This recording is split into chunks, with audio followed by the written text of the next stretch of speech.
Barack Obama. Nous sommes en 2016. Barack Obama termine son deuxième mandat de président des États-Unis et de nouvelles élections approchent. Les 8 ans de présidence à la Maison-Blanche de Barack Obama ont été un désastre sur le plan international, avec 8 ans de guerre notamment en Irak, Afghanistan, Syrie et Libye. Couronné du titre de prix Nobel de la paix en 2009, on ne peut cependant dire qu'il fut le président de la paix, mais au contraire celui d'un fiasco de violence, de haine et de guerre. La question est, qui de Donald Trump ou d'Hillary Clinton sera élu 45e président des États-Unis d'Amérique? La réponse, vous la connaissez. Présidentielle américaine, Hillary Clinton vs Donald Trump. On se rappelle tous très bien que les médias donnaient Hillary Clinton gagnante lors de cette élection. Après 3 débats où Donald Trump a complètement ridiculisé Hillary Clinton, notamment sur ses affaires de mail en lien avec la pédophilie en Amérique, les Pizzagate, Donald Trump fut élu 45e président des États-Unis d'Amérique, ralliant avec lui le peuple américain.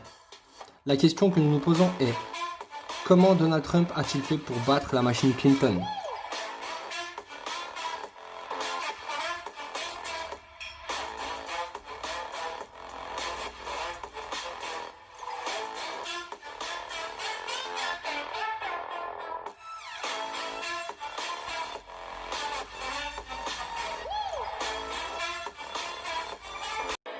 Les Wikileaks. Un groupe de hackers hyper performants décide de pirater les dossiers classés secrets du FBI, de la CIA et des bureaucrates de la Maison-Blanche ou encore de Washington DC. Leur leader, un certain Julian Assange, révèle alors des milliers de vidéos et d'emails relatant les crimes de guerre, de corruption et de pédophilie de nos leaders politiques durant plusieurs décennies.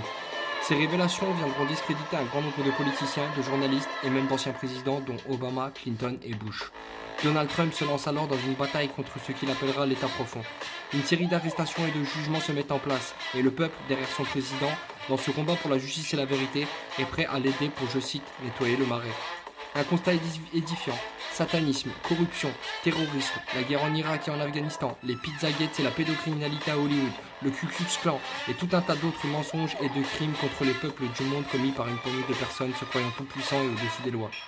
La question que nous nous posons ici est: comment Donald Trump a-t-il fait pour reprendre le pouvoir dans un pays contrôlé à tout point et depuis si longtemps?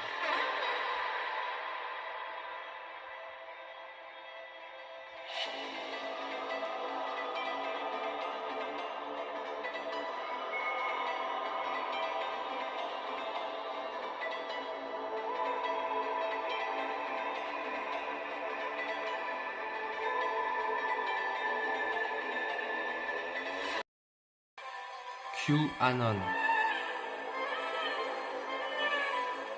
La réponse à toutes ces questions serait les QAnon, diminutif de Q Anonymous. Q sera en vérité un groupe de 10 patriotes, probablement républicains et avant tout grands défenseurs d'une Amérique juste, telle qu'elle n'aurait jamais dû cesser d'être. Ce mouvement a pris de l'ampleur aux États-Unis ainsi que dans le reste du monde. Les valeurs prônées par ce groupe ultra secret seraient la justice, la paix, l'amour de leur pays, l'Amérique. Ils seraient des membres haut placés de l'administration américaine, tels que commandant des forces armées, Cour suprême d'Amérique, ou encore Maison-Blanche, Pentagone, lassés de voir leur pays détruit par la corruption, la drogue, le crime, le racisme et la pédophilie. Ils seraient également responsables de la nomination de Donald Trump à la tête des États-Unis en tant que président, afin de les débarrasser de ce groupe, je cite, fanatique, adorateur de Satan, qui aurait détruit leur pays depuis des décennies. La question est, si QAnon est vraiment une société secrète pour la défense de la nation et du peuple américain, et à la base de la nomination de Donald Trump, est-il l'agent Q+, qui devrait sauver le monde de tous ces parasites qui contrôlent l'État profond?